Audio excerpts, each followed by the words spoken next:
প্রচণ্ড মিল আছে মানুষের শরীরের সাথে মাটির। আমরা যা খাবার খাই সব মাটি থেকে আসে, যা আমাদের পেটের মধ্যে ঢুকতেছে।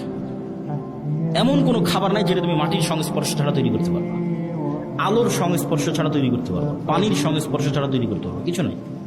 বলো কই আমি গরুর গোস্ত, তো গরু কি খায়? ঘাস খায়। ঘাস কোথায় হয়? মাটিতে হয়। কোনো খাবার নাই পৃথিবীতে যেটা ওখান থেকে আসতেছে। তাহলে একটা কলা তৈরি হলো, মাটির কলার গাছ তৈরি হলো। কলার মধ্যে কি আছে? Magnesium, calcium. ওই সেম ম্যাগনেসিয়াম, ক্যালসিয়াম তোমার শরীরের মধ্যে আছে। তাহলে ওই ম্যাগনেসিয়ামটা মাটির থেকে আসতেছে। তাহলে মাটির ম্যাগনেসিয়াম আর তোমার শরীরের ম্যাগনেসিয়াম সেম। আজকে আল্লাহ ওই কলা তোমার শরীরের মধ্যে দিয়ে এখানে কোষ তৈরি করতেছে, ব্লাড তৈরি করতেছে। এই কোষ, এই সেম ব্লাড ওই মাটির মধ্যেই তৈরি হয়ে যাবে। সেম জিনিস ওখান থেকে এখানে আসতেছে।